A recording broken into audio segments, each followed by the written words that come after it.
This is the Talking Sports Podcast, episode number 2. I'm your host, Peter DiBiase, alongside my good friend, Eddie Amadeo. Eddie, how you doing on this fine afternoon? Well, I'm doing great. Show's going well so far. We had a great shoot last week, and we talked about Tom Brady. But this week, we got something even better going on. We're going to be talking about the 5 winners and the 5 losers in free agency so far in the NFL. So I'm really excited to get right into this, Peter. Peter, let's start with winners. What do you think? Yeah, my number 1 overall winner, maybe a little biased because everybody knows I'm a Buffalo Bills fan, and you can tell Eddie is a New England Patriots fan with his 2 jerseys and 2 championship hats behind him. But I'm going to start. Where are your championship hats, Peter? I could not bring them today. But my number 1 team is the Buffalo Bills for a couple of reasons. The main reason trading for a legit number 1 receiver, Stephon Diggs. They traded a first-round pick, a fourth-round pick, a fifth-round pick, and a future fourth-round pick to get the superstar receiver, which is what they were lacking. They had John Brown and Cole Beasley last year, but they were missing that legit number 1 receiver. And bringing in Stephon Diggs will help Josh Allen in a year 3 where it's a big prove-it year. The division's up for grabs. Bills made the playoffs last year. They're trying to improve on that. And they added a couple of nice pieces. Mario Addison, who had 10 sacks last year. They added Vernon Butler, Quentin Jefferson, Josh Norman. Just some good, not superstar pieces on defense, but a good couple of good adds to the defense just to keep the defense attached, which has already been a great defense. So that's why I have the Buffalo Bills as a number 1 because they did their main goal was getting help for Josh Allen. And they added a true superstar receiver.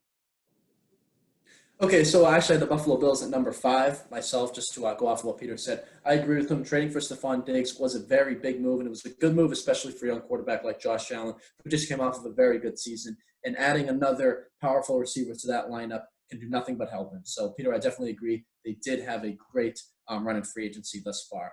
But my number 1 is actually the New Orleans Saints, mainly because they were able to keep Drew Brees, and they were also able to restructure the contract for Michael Thomas, arguably one of the best receivers in the NFL.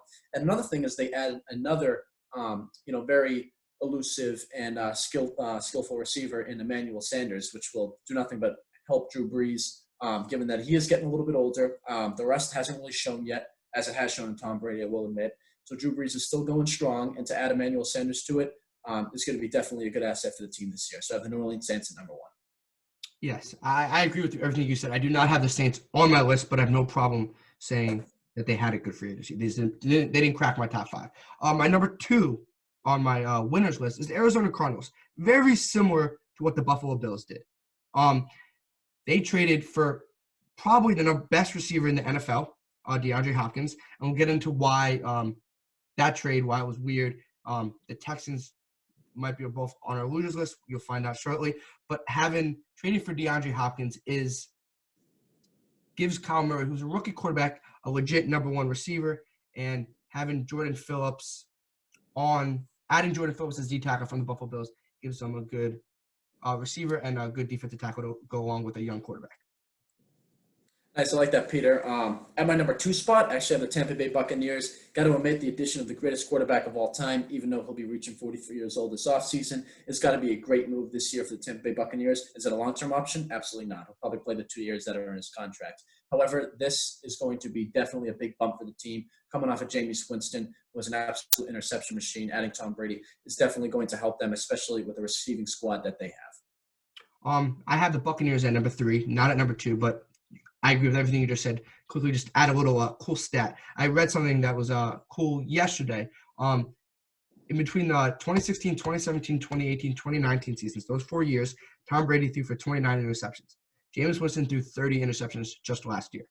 So even if you're not going to get like that still like arm talent that Jameis Winston has, air raid offense, you're going to get a guy that's gonna take care of the ball and give you offense and defense more rest and more opportunity. So I have the Buccaneers at number 3, just to agree with you and everything you just said. Yep, and Brady's going to have elite targets on his team this year, which really in the Patriots he hasn't really had in the past couple of years, except for maybe Julian Edelman and Rob Gronkowski. So we're going to have to see how that turns out this year, despite his age. Yeah.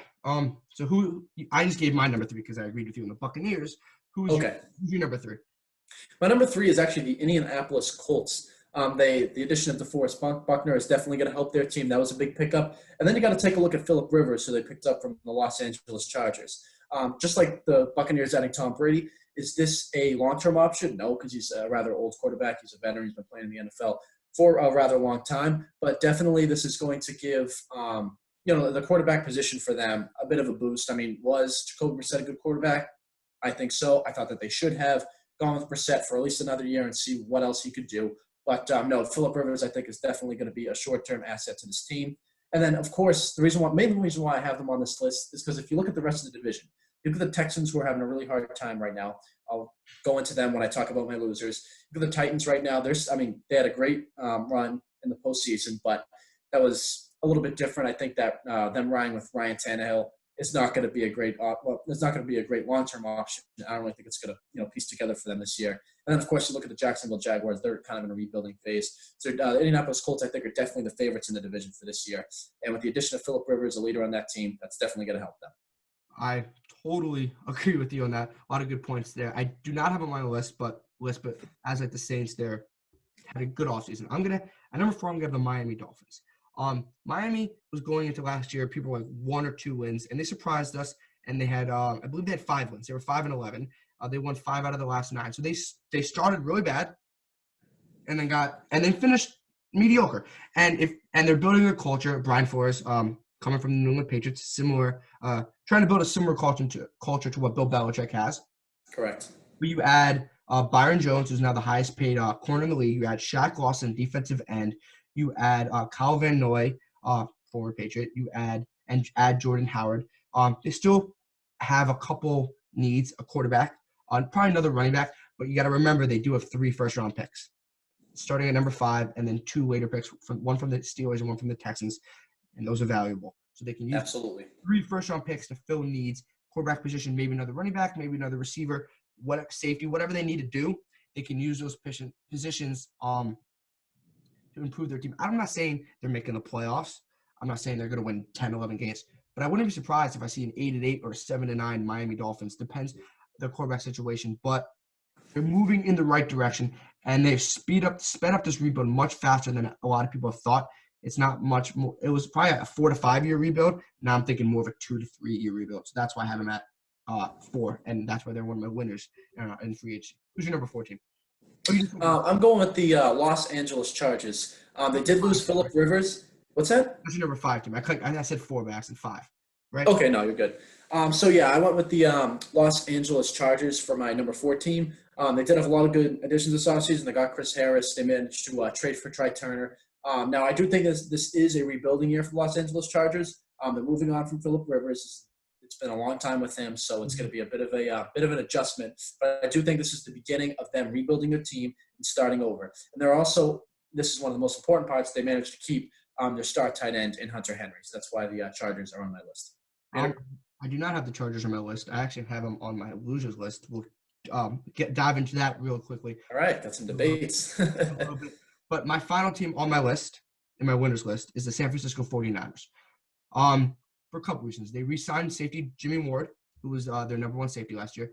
Then they traded DeForest Buckner. You had the Colts as winner, but I see it as more of a win-win trade for both teams. The Colts needed absolutely, yeah, another defensive player on their line. But the 49ers, DeForest Buckner was expendable, and they do receive a first-round pick.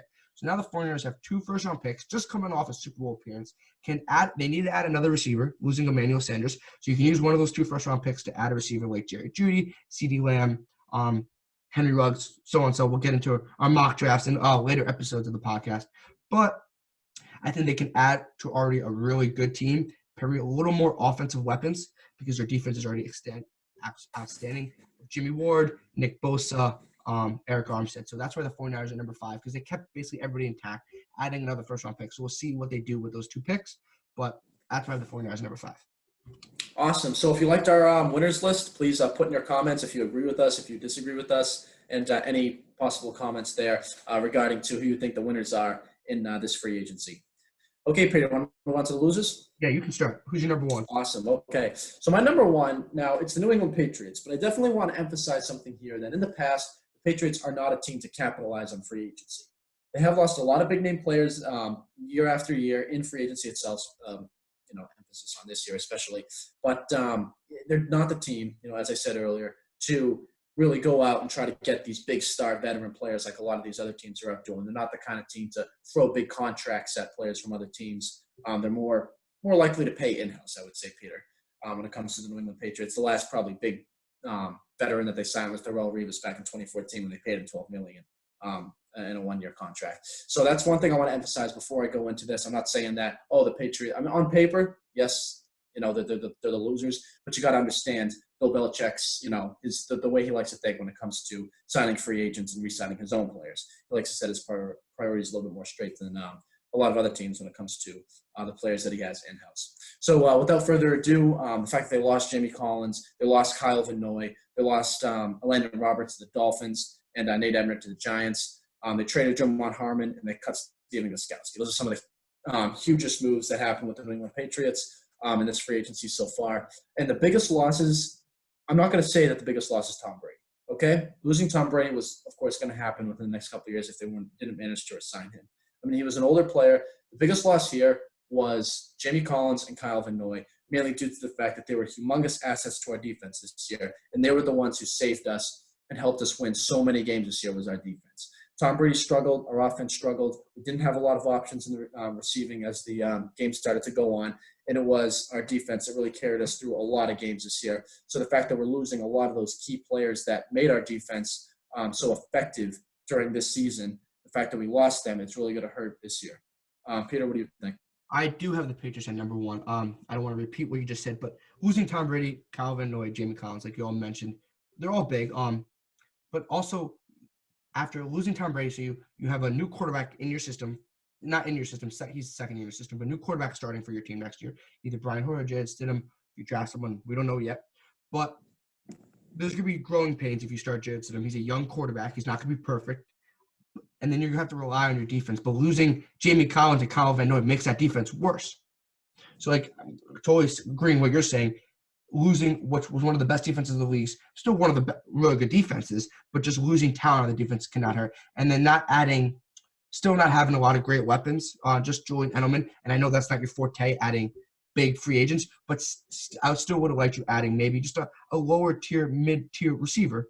And Emmanuel Sanders would have been a perfect add. I mean, I see the Patriots capitalizing the later rounds in the draft like they usually do. With undrafted free agents, we'll have to see what they do there. I mean, we can't keep going. We can't keep going with Julian Edelman as our number one receiver. You can't have a tiny slot receiver having as the guy being double covered. Then, what you're saying, relying on an undrafted receiver, I think that's a lot to ask for if Jarrett Stidham is your starting quarterback. So I feel like obviously, yeah, added another veteran receiver on your team, it would have taken away a lot of pressure off Jarrett Stidham and not letting him rely on a later round pick if you use a later round pick on a receiver. So that's why the Patriots are number one. Still gonna be a good team, but still it's a question mark here, it always happens in football. So my number two team, Ed, is the Houston Texans. This is more of a self-inflicted wound. By trading the best receiver in the league, or one of the best receivers in the league, however you want to see it, DeAndre Hopkins, and not getting back a lot of assets. Didn't get a first-round pick. Got a second-round pick, great. But then you also traded for David Johnson, who's kind of a injury-prone running back lately. He had a good, I believe 2 to 3 years ago, he had a really good year, good fantasy year. But getting David Johnson back, relying on him to be healthy, doesn't really make me happy. And taking away Deshaun Watson's best target, who Deshaun Watson is a really good NFL quarterback, puts them lower down in the division, like you said, like the Colts and maybe the Titans are probably the two favorites to win that division. That division should be a cool race. It always is, that division, I feel like. So I just feel like the Texans did not need to make that trade. And it's more of a Bill O'Brien situation, not absolutely Andrew Hopkins, which is you never want to let your emotional feelings get in the way of winning football games, and that's what Bill O'Brien did. Yep. So I have the Houston Texans as well at number 2, and trading DeAndre Hopkins was definitely one of their biggest errors. I mean, me being a Pats fan, we had Bill O'Brien as our offensive coordinator in the past, so I kind of know how he is. He definitely has issues with players in the locker room. That's most likely what happened with DeAndre Hopkins. If they did get a bigger prize for DeAndre Hopkins, then it would rethink that, maybe they were just trying to, build up their team by giving away one of their better players. But no, they got a second-round draft pick, a fourth-round draft pick, and David Johnson, who's obviously injury-prone, and I do not think it's going to be a major asset to that team. So definitely it was a Bill O'Brien issue. Same reason what happened with Jadeveon Clowney. That's was last year, I think it was, that they got rid of him. So, yeah, that was definitely a locker room issue there as well with Bill O'Brien. And then they did get Randall Cobb, which I don't think that's going to help them. Overpaid for Randall Cobb, and actually, in my opinion, I don't think Randall Cobb's that great of a receiver. So, no, I agree. And then we have this whole issue with Deshaun Watson as well. So it's not looking good so far for the Houston Texans. Okay. Who's your number 3 team, Ed? Okay, so my number 3 team is the Chicago Bears. I think that acquiring Nick Foles to take over for Mitch was a mistake. So I'm not saying that on paper that the Chicago Bears had a terrible free agency. I'm just saying that they made a bad decision in free agency by bringing in, paying. Like people say, like, oh, maybe Nick Foles is going to back up Mitch Trubisky. No, they paid him $15 million. I highly doubt that Nick Foles is going to be the backup. He's not going to sit on the bench being paid $15 million. So I think that they did bring in Nick Foles to be the number 1 quarterback and have Mitch set at number 2, and maybe they waive Mitch next year if Nick Foles works. But honestly, I think it's going to be a whole issue this year. If Nick Foles doesn't perform, it's just going to be a flip-flop between who they start. So I don't think that bringing in Nick Foles is going to do Mitch Trubisky or the Bears any good. I think they should have stayed with Mitch for 1 more year, maybe even 2 more years. He's too young to be, bringing in, a mediocre quarterback to try to compete with. I think that was a big mistake on their part. I do have the Bears at number 5. I had number 5. You have number 3. So I have them on my list. I don't want to repeat anything you just said. I do like them bringing in the idea of bringing them a veteran quarterback because I don't think Mitchell Trubisky is the answer. So them bringing in a veteran quarterback is a good idea. They just brought in the wrong veteran quarterback. They brought in a mediocre quarterback. Yeah, Teddy Bridgewater. I don't mind being mediocre. I just don't think Nick Foles is that good, and the contract does not help. So like bringing in Teddy Bridgewater would have been fine. Or they wanted to go after Ryan Tannehill. If they wanted to go after Tom Brady, somebody like that. Teddy Bridgewater has been my guy. I love Teddy Bridgewater. Happy for him. The Panthers. I think they're going to be pretty good next year. But too early to force out, the second-round draft pick. Excuse me, a second pick of the draft. Too early to force them out, Mike. I'm going to have to disagree with you on that. I don't like Mitchell Trubisky. I think we've seen enough from him, and I think he's holding back that caliber, that good of a defense with a pretty good receivers and some running game. So I would have liked to bring like a Teddy Bridgewater to battle Mitch Trubisky, make him a little scared, like what they did in Tennessee last year when they brought in Ryan Tannehill for Marcus Mariota. I could have saw something like that. Maybe that's what happens. Maybe Nick Foles doesn't start the year, but then Mitch Trubisky, they go 2-2 in the first 4 games, and like both those losses, like Mitchell Trubisky didn't make the plays that they needed to win, but they were in the game. Maybe Nick Foles can make a couple more plays. Maybe we'll go with Nick Foles. Maybe it's something like that. I think that's what they're hoping for. But I know, but historically speaking, those usually don't work out. When you have quarterbacks mid-season, battling for starting lineup, like when you have a veteran quarterback starting and then you get rid of them and then you bring out the rookie who you wanted to get rid of in the first place, it just doesn't work out. And that's why I think it's not going to work out for the Bears this season, is due to the fact that they signed Nick Foles, and that was going to be a whole issue here. That's I'm with you. I think Nick Foles and Mitchell Trubisky both aren't good NFL quarterbacks, so it doesn't really help. So my number 3 team is the New York Jets, and this is more of what other teams did around them and what they did not do. They brought in a nice starting center. They brought in some nice pieces on the offensive line. They overpaid for a couple offensive linemen, but that they needed to fix the offensive line. They didn't fully do it, but they did add some nice pieces. But not re-signing Robbie Anderson, which leads to a gapping hole at receiver, just having Jamison Crowder, which doesn't really make me that happy. And then you sit back and look at what the Bills did, who got much better, what the Dolphins did, who got much better, and it just helps both of those teams. And now the Jets are probably the 4th best team in that division. So not really doing enough to surround Sam Darnold with offensive weapons with Josh Allen, which they just do with Josh Allen. And Buffalo is Stephon Diggs, and the Dolphins adding a lot of key pieces. So I feel like the Jets kind of took a back seat to this free agency. I did not like that idea. I thought they should have added more talent, and they did not. So that's why I have them at number 3 on my list. Okay, so number 4 on my list, I have the Washington Redskins. To add insult to injury, after an absolute abysmal of a season, they traded for Kyle Allen, who, in my opinion, has the same exact style of playing as Dwayne Haskins. I do not why they traded for Kyle Allen. I mean, did he show a tiny bit smidge of success on the Carolina Panthers? I guess so. But when you have a young quarterback like Dwayne Haskins, give him a chance, see what he can do. So I just don't understand whatsoever why bringing in Kyle Allen was a logical move on that part.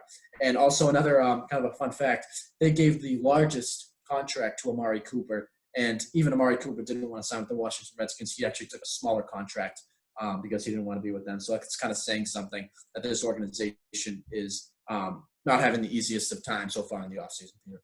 Yeah, I agree with you with the Kyle Allen thing. Don't understand it. They don't really do anything like in free agency. They're not really a type of team to do that. but I don't have on my list. I can totally see why you do. And my final team on my list, which is number 4, because I'm not going to say my number 5 because Eddie said the Bears and I had the Bears. I don't want to repeat what he said. But my number 4 is the Chargers, who he had on his winners list. I have him on my losers list in more of the sense they didn't add a veteran quarterback. I wanted them to add another veteran quarterback, so then you could have Tyler Taylor, a veteran quarterback, and then you could have your rookie quarterback you drafted. And then missing out on Tom Brady, that could be a blessing in disguise. I don't know. But as of right now, I see that's more of a loss than a win. So that's why I have them at number 4. And they didn't really add a lot of pieces. They did add a good offensive lineman, but I just feel like – and they did re-sign Hunter Henry. So they're not a total loss. I just I think just missing out on Tom Brady is more of the loss than people actually might think. And we'll see what they do in the draft. If they hit on the quarterback in the draft, then they're totally fine. But I think adding Tom Brady would have brought in also revenue, would have helped the revenue. So it's more of a business decision as a loss and as a team play loss.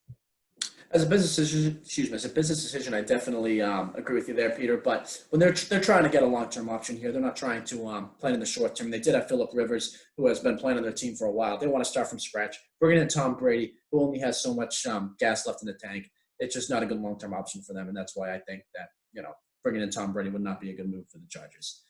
So to give it my number 5, I have the Los Angeles Rams. They lost a ton of players, some of whom being Clay Matthews, Eric Weddle, Dante Fowler, Michael Brokers, and of course they Todd Gurley, who was one of the better players on their offense. And right now Jared Goff, who I believe is a good quarterback and has shown his strengths in the past on the team. They're definitely not giving him all that many options or quality players around him. So I think that the Rams definitely had a hard time in this free agency. I hope that they can capitalize in the draft, get some players, get somebody in that backfield to help Jared Goff out. So we'll have to see what happens there. Just a quick correction on the Michael Brockers. They actually re-signed Michael Brockers yesterday because his contract. They signed him yesterday? Oh, okay. His contract with the Ravens fell out. They couldn't agree. Oh. So you were right when they lost him because report was that he signed with the Ravens. Schefter, Ian Rappaport both said. So I totally agree with you. And then yesterday I read he signed a 3-year, $31 million deal with the Rams because he could not agree to terms with the Ravens. So a big loss to the Ravens. The Rams still did not have a great offseason, but that makes it a little better. But I totally agree with you why you have them on your list. They're probably like 7 or 8 on my list. If I had my list went deeper. But I totally agree with having them on a list. So if you liked our losers, please comment down below. And if you agreed with us, say you agreed with us. If you disagreed with us, if you think I was wrong on the Jets, Texans, or the Chargers, or Eddie was wrong on the Rams, then please comment and say why we're wrong and give a loser that we didn't have. Thank you for listening to the Winners and Losers of Free Agency. This was the Talking Sports Podcast, episode number 2. I'm Peter DiBiase alongside Eddie Amadeo. Please like and subscribe and comment down below. Thank you for everybody that watched our first video. You guys blew it up. We expect the same thing out of the second video. So this was the Talking Sports Podcast. Thank you.